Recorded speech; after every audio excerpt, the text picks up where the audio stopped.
Bengal TMC का fail हुआ, शिवसेना का महाराष्ट्र शुरू हो गया है। अब उसको खत्म होते ही यहाँ ये देखिएगा, आप ही लोगों की टीवी पे चलेगा स्क्रीन पर कि समाजवादी पार्टी में भारी टूट। तो मैं ये मानता हूं कि समाजवादी पार्टी में ऐसा कुछ भी नहीं है।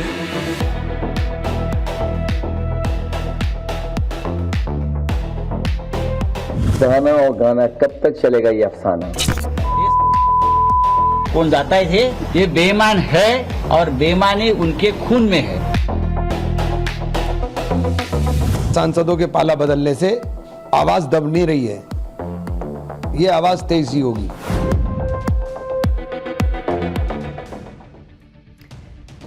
तो उत्तर प्रदेश सरकार के मंत्री, एनडीए में बीजेपी के सहयोगी ओम प्रकाश राजभर, इन्होंने अखिलेश यादव और उनकी पार्टी को लेकर एक बहुत बड़ा दावा कर दिया है। पहले दावा सुनिए, फिर आगे का चैप्टर। अब बंगाल टीएमसी का फेल हुआ, शिवसेना का महाराष्ट्र शुरू हो गया है। अब उसको खत्म होते ही यहाँ ये देखिएगा, आप ही लोगों की टीवी पे चलेगा स्क्रीन पर कि समाजवादी पार्टी में भारी टूट। मतलब ऑपरेशन यहाँ पे स्टार्ट हो जाएगा, शुरू हो गया है। शुरू हो गया है। ओपी राजभर दावा कर रहे हैं कि समाजवादी पार्टी यानी अखिलेश यादव के सांसद साथी टूटने वाले हैं। समाजवादी पार्टी के मुखिया अखिलेश यादव जानते हैं कि राजभर जो कह रहे हैं अगर वो सच साबित हो जाए तो कोई बड़ी बात नहीं है। और वैसे भी अभी सांसदों के टूटने का मौसम चल भी रहा है, तो नेता लोग डरे हुए तो होंगे, और जब डरेंगे तो बड़े बड़े आरोप भी लगाएंगे।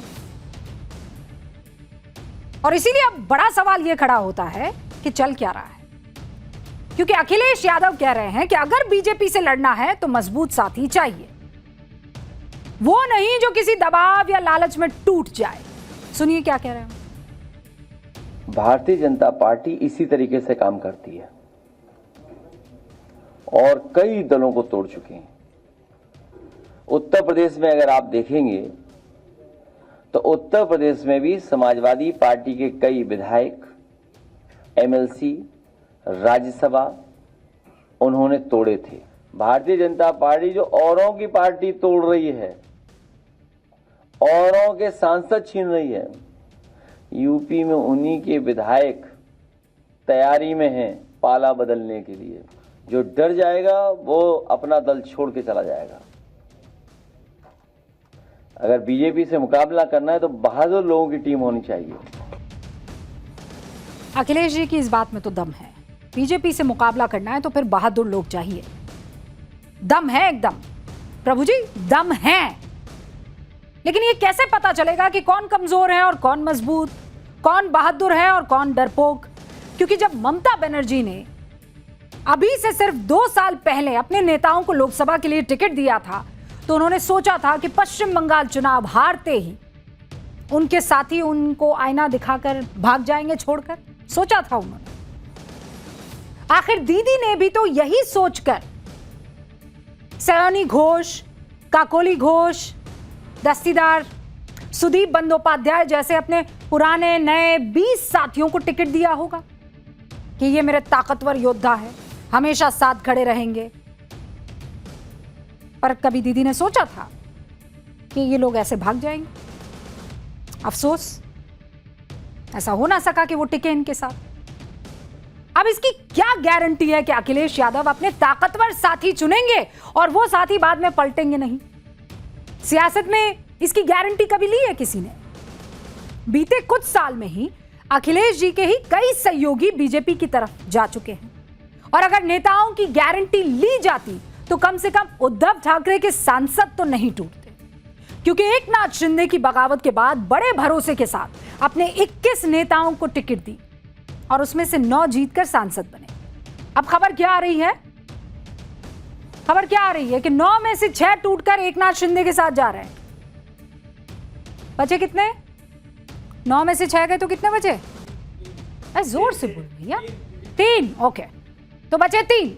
जाहिर है उद्धव ठाकरे और उनके अभी तक खास बने हुए नेता नाराज चल रहे हैं, और नाराज इतने कि संजय राउत अपने शब्दों पर कंट्रोल नहीं कर पा रहे, अपने ही सांसदों को गंदी गाली दे रहे हैं, अपशब्द दे रहे हैं, नहीं सुन सकते भैया तो बीप करके सुनवाते हैं।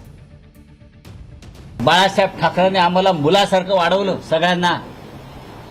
हा, उद्धव ठाकरेंनी आमच्यावरती सातत्यानं भावासारखं प्रेम केलं. हे कोण जातायत हे? नहीं, डोंट कट, ये कट मत करना. ये बेईमान है और बेईमानी उनके खून में है. कि लोकसभा सांसद जो हैं वो कैसे एक एक करके टूटते चले जा रहे हैं. आप ठीक करें, तब तक मैं आती हूं. टीएमसी के 20 लोकसभा सांसद टूटे हैं. कहां जा रहे हैं? नई पार्टी, उसको ज्वाइन कर लिया है. एनडीए में उद्धव की शिवसेना के 6 सांसद टूट रहे हैं, खबर ये आ रही.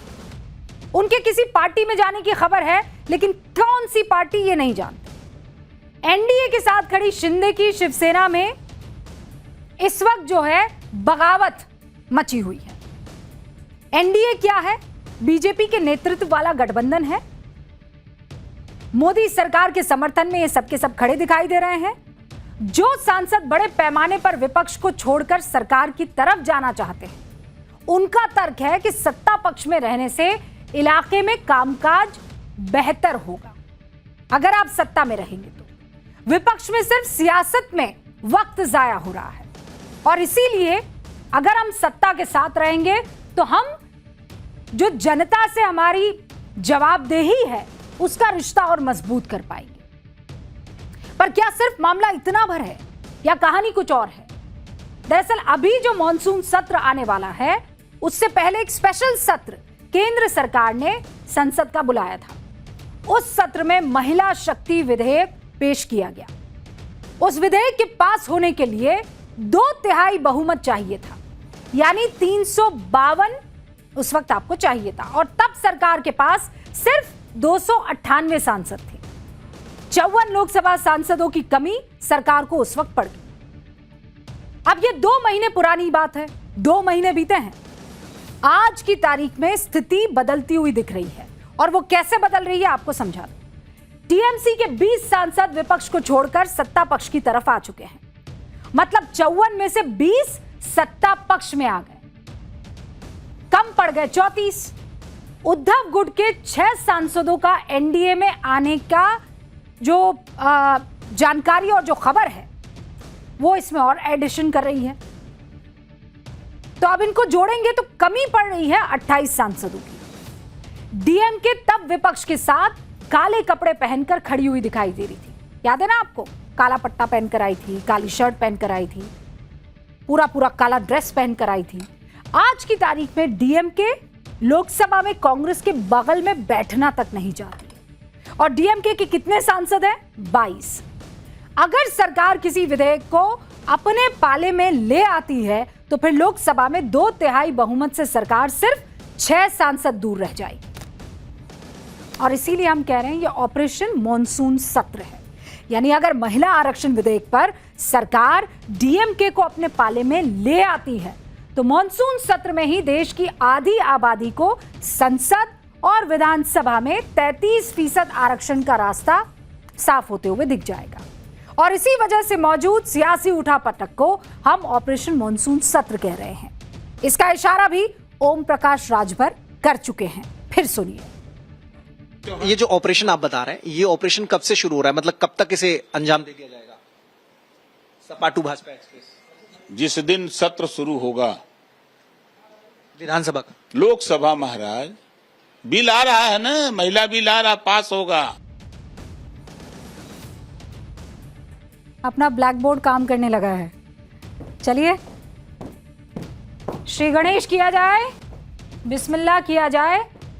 और मैडम आपको बोर्ड पर अब समझाएगी क्या सियासी कूटनीति का वो चैप्टर जहां पासा महज 60 दिनों में पलट गया. एकदम से हालात बदल गए, जज्बात बदल गए, और कभी ताकतवर नेता कहे जाने वाले लोग खाली हाथ रह जाते हैं. अब इससे यह बात क्लियर समझ में आती है कि जब जनादेश पलटता है तो नेता उस तरफ जाते हैं जिस तरफ जनता का मूड होता है. दीदी को जनता का साथ नहीं मिला, पश्चिम बंगाल में 215 से घटकर 80 विधायक रह गए, तो उनके सांसदों का ममता बनर्जी से मोह भंग हुआ। उद्धव ठाकरे को महाराष्ट्र विधानसभा में जनता ने नकार दिया, तो अब सांसद भी पाला जो है वो बदल रहे हैं। तो आज की असल हकीकत यही है, विपक्ष इसे नहीं माने कोई बात नहीं, लेकिन इस बात को समझना होगा कि उनके साथ जो मौजूद सांसद है, जो जनता के बीच में जाते हैं, उनको समझ में आ रहा है कि हालात और जज्बात क्यों बदलने हैं। सरकार लोकतंत्र को खत्म करने की साजिश रच रही है, ये बात सही है, या फिर ये कि चुने गए सांसद और विधायकों को समझ में आ रहा है कि जनता को क्या चाहिए। सुनिए आप पहले ये बयान। ये जो देश में लोकतंत्र को खत्म करने के लिए विपक्ष को तोड़ा जा रहा है, डराया जा रहा है, धमकाया जा रहा है, ये लड़ाई अंतिम दौर में है। अब इन्होंने जितना करना था कर लिया, अब ये बौखलाहट है जो सब कुछ हो रहा है कि विपक्ष को बिल्कुल कुचल दो। लेकिन सांसद के जाने से या सांसदों के पाला बदलने से आवाज दब नहीं रही है, ये आवाज तेज ही होगी।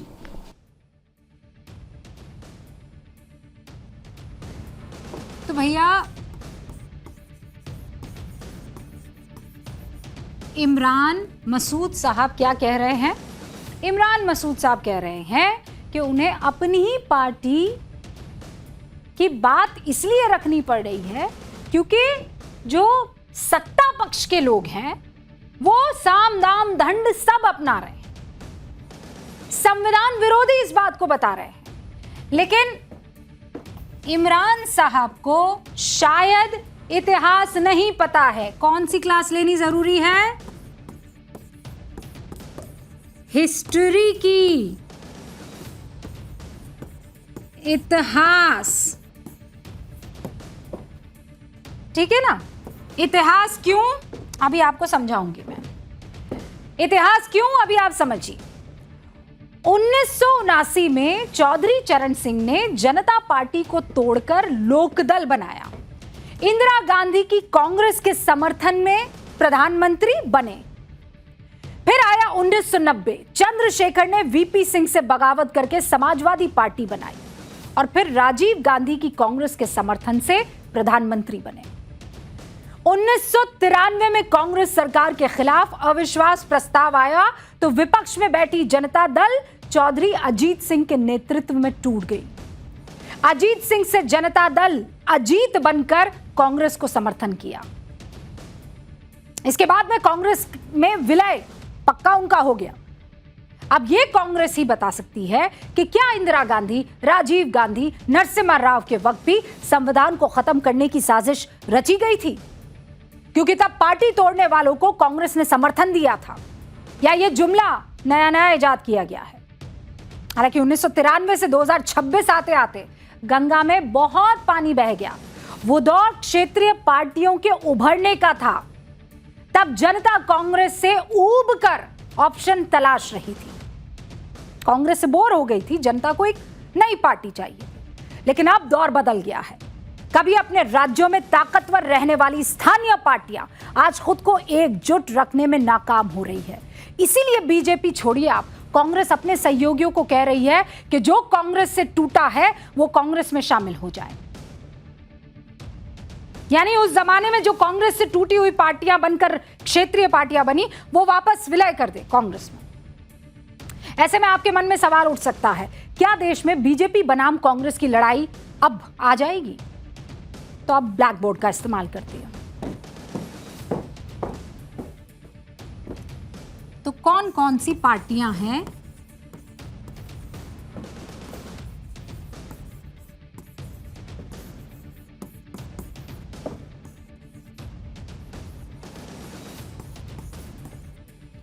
टूट रही है, ठीक है ना।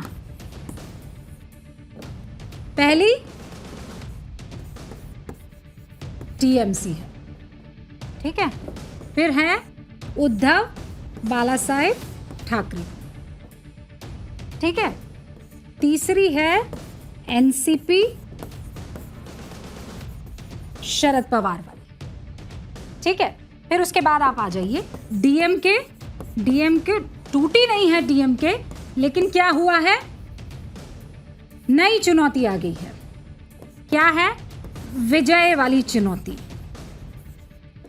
फिर आप आ जाइए, जेडीयू की बात कर लेते हैं। अब जेडीयू क्यों? क्योंकि जेडीयू के पास चेहरे की कमी है, चेहरा नहीं है। ठीक है, नीतीश बाबू तो हैं, लेकिन नीतीश बाबू के बाद कौन? अब आप आ जाइए आरजेडी। लगातार हार का सामना करना पड़ रहा है।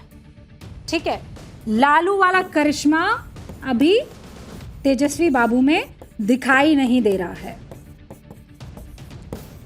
नहीं, अब आम आदमी पार्टी, हाँ भाई 10-12 साल पुरानी पार्टी है, लेकिन क्या हुआ? सिमट गई है। कहां सिमट गई है? पंजाब तक, पंजाब। ठीक है, अब आ जाइए एक और पार्टी, YSRCP। अब इसके साथ क्या दिक्कत है? इसको भी टीडीपी ने निपटा दिया है। ओडिशा में क्या हुआ आप जानते हैं? बीजेडी। अब बताइए, बीजेडी नवीन पटनायक के बाद कौन है?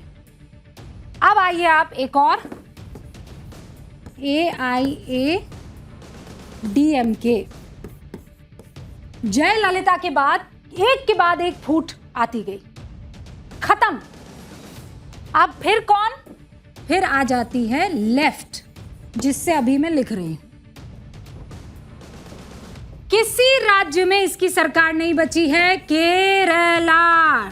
केरला के बाद बताइए आप कहां?